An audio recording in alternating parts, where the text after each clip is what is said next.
ఆ కలియుగ దైవం ఆ దేవాది దేవుని అనుగ్రహంతో నవరాత్రుల్లో మొదటి రోజు ఆ వెంకటేశ్వర స్వామి దర్శనం.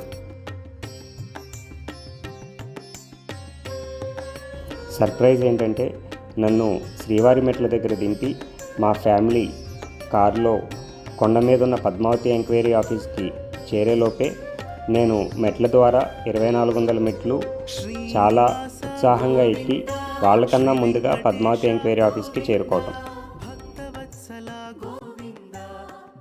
మెట్లెక్కుతున్నంతసేపు గోవిందనామాన్నే స్మరించటం వల్ల 1% కూడా అలసట లేకుండా, ఏమాత్రం కాళ్ళనొప్పులు లేకుండా చాలా ఉల్లాసంగా చాలా ఉత్సాహంగా తిరుమల మెట్లు ఎక్కడం జరిగింది. ఇంకా తిరుమలలో బ్రహ్మోత్సవాలు ప్రారంభం కానుండడంతో తిరుమల మొత్తం చాలా దేదీప్యమానంగా లైటింగ్తో అద్భుతంగా తీర్చిదిద్దారు. ఇది నాకు చాలా ఫేవరెట్ ప్లేస్ అయిన మాడవీధుల్లో వరాహస్వామి గుడి ఎదురుగుండా ఎంతసేపు కూర్చున్నా కూడా చాలా ప్రశాంతంగా అనిపిస్తుంది. అక్కడ కూర్చుని నేను రెగ్యులర్గా రాసే గ్రోత్ జర్నల్ రాయటం. గ్రోత్ జర్నల్ ఏమిటన్నది మరొకసారి మాట్లాడుకుందాం. ఇంకా చివరిగా ఆ స్వామివారి అద్భుత దర్శన భాగ్యం,